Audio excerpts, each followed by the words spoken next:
Carthage must be destroyed. I have opened a number of these late 15th century Perry products, and I figured, you know what? I might as well finish with the heavy units. I did the mounted men-at-arms. Now we're going to do the foot knights, or the foot men-at-arms, if you will. So we're going to look at these today. We've done the other boxes, and now I'm going to show you this one. Now, this box here, comes with 38 figures, is meant to represent these soldiers fighting in perhaps the Burgundian Wars or War of the Roses, the different conflicts that go down between, as you can see, the 1450 to 1500 era. So that's what we're going to be looking at. A quick look at the back of the box here. It gives you some different livery and heraldry that you could possibly paint on the different soldiers in the box. But I suspect that, to be honest with you, I've opened this box already. But I thought I would just continue on with this and just get this box out of the way since I've done the other ones. In any case, the guys in here don't have a whole lot of clothing to go over the armor. You'll see when we look at them up close. But they still, on the back of the box, give you some ideas if you want to paint them. Most of the lads in here are going to be set up like these guys here, just pure armor.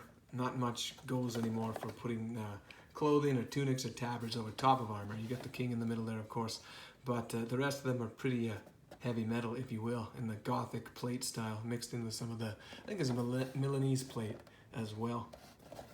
So I'm going to open up these guys here. As I said, I've opened them before. When I got this one did not come with a little booklet, and that's okay. It's a useful booklet.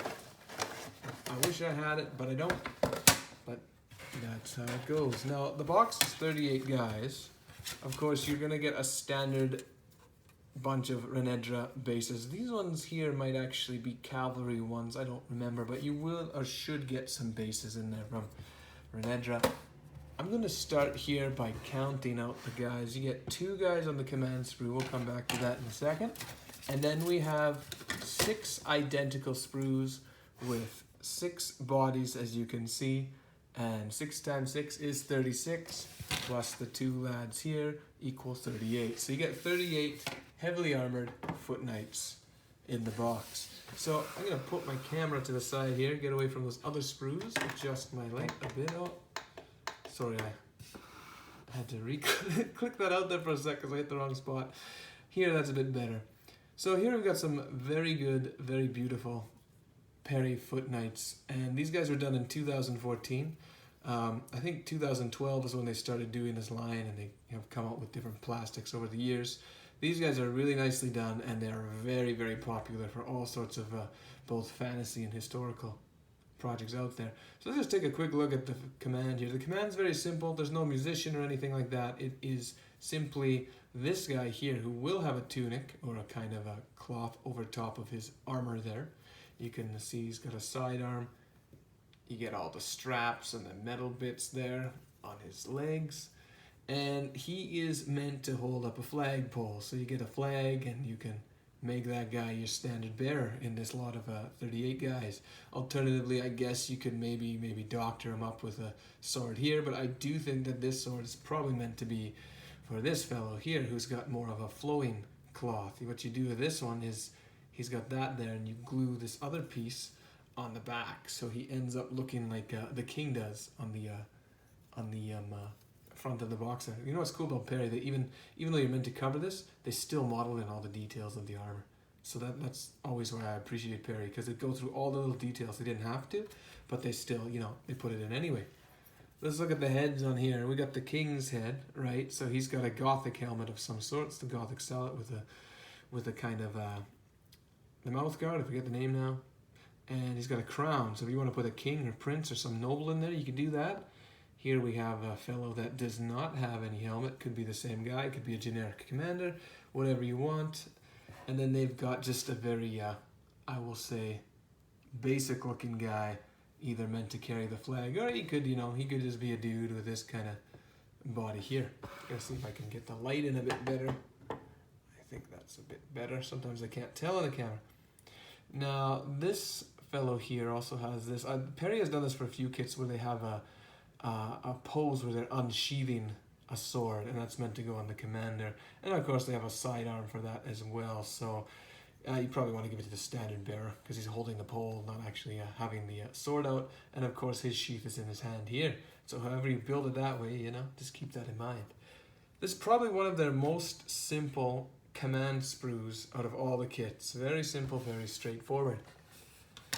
The other 6 sprues in here, and I can see where I'm going to get a different one out here. You can see I broke a sword, but that's okay.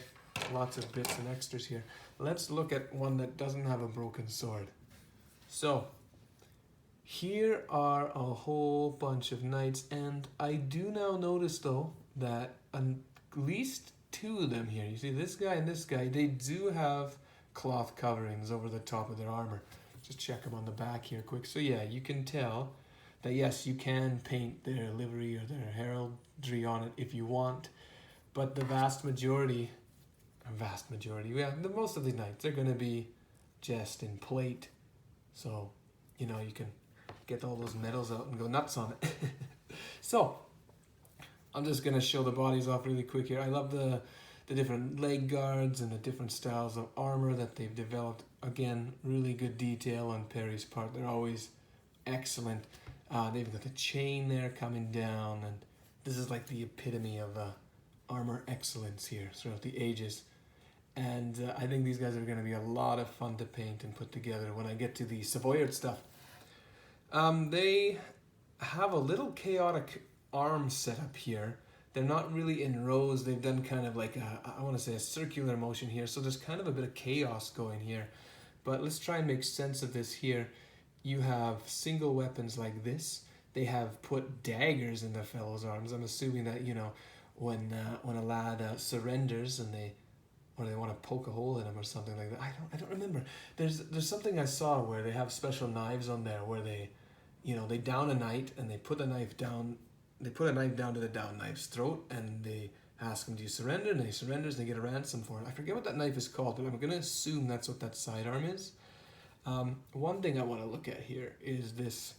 I think it's called an allspike or something like that. It's kind of like it's a weird spear on it's kind of like a mix of a spear and a halberd, I guess. I don't know. I remember allspear or some allspike being a name in German. I don't know the name.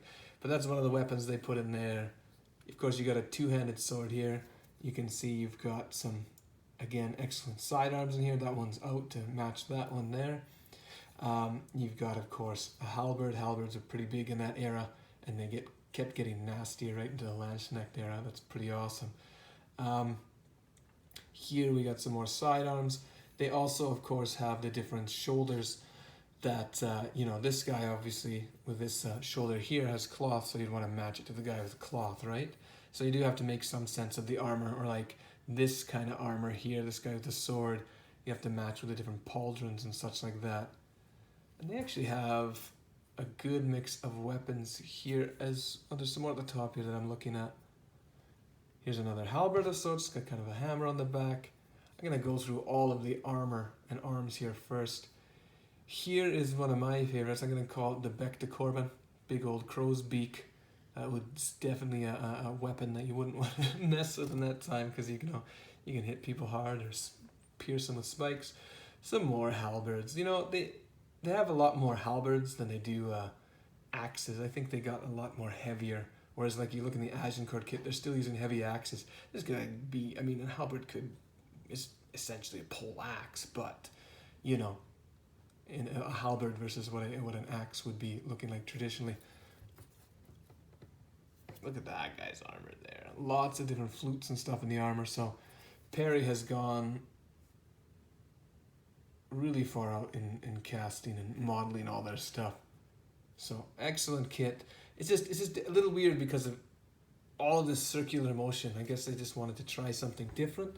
It's still all there, but let's look at my favorite part of this. Maybe this light is better now. Sometimes I can't tell, but this is my favorite part, the heads. And I love all of these Gothic helmets. I'll try and get a better shot in here. But I love the Salets and the different armor. I like this one. He's got kind of like the twist in the back of his helmet. Very different looking helmets. You can build a good assortment of different guys. Got the visors there. I like this one where it's like it's kind of like an evolution of the kettle helmet, but now the kettle helmet's right down over his eyes, and he's got little slits there. He's got I think he actually has his face out. It's not a mouth guard, but the kettle helmet or whatever you want to call it, the saddle has gone right down to his, right down to over his nose. Then you got these guys here. I think these are more of like the Milanese style. Yeah, I'm gonna call these more the Italian style helmets because they don't have, you know, on the German Gothic ones, they kind of have that kind of the back where it kind of, I guess, spikes into a longer part where you get more of, I'm gonna call it Italian helmets. I don't know if that's the right term, but they're more rounded, and you get kind of like that more close to the head look with more visors. So you can mix them up and have some different troops here. Now, that's all I'm gonna share with this kit here, and I haven't put any of these guys together, but these guys would go good, of course, with the European mercenaries. These kits here you can mix and match with easily with the European guys. They have the same kind of slot heads. It gets a bit harder with the Agincourt era because in Agincourt they have the cut straight heads, right? So instead of like here on the heads, you have these kind of like these kind of bulbs or these balls that you glue on. The Agincourt heads are all straight cut, so it's a bit harder to mix these guys. I'm not sure why. Maybe you want some era transitioning over if you want to mix them up a bit. But all in all, these guys here will mix well with the other War of the Roses and Perry stuff, I think. But if you go back to the earlier part of the 15th century, it gets a bit harder to mix in. It's possible, but you're gonna have to have a bit of a skill at modeling the joints and stuff like that. So that's all I want to say on that kit there today. Not a whole lot to look at because it's just replicas of the sprue. But yeah, that was just my quick look at the Foot Knights there from Perry's 1450 to 1500s. These guys are going to be a lot of fun when I get to them, but I'm of course going to keep working on the Agincourt stuff first before I even bother dwelling into this era. So let me know what you all think, and you all have a good one. We'll see you on the next video. Bye now.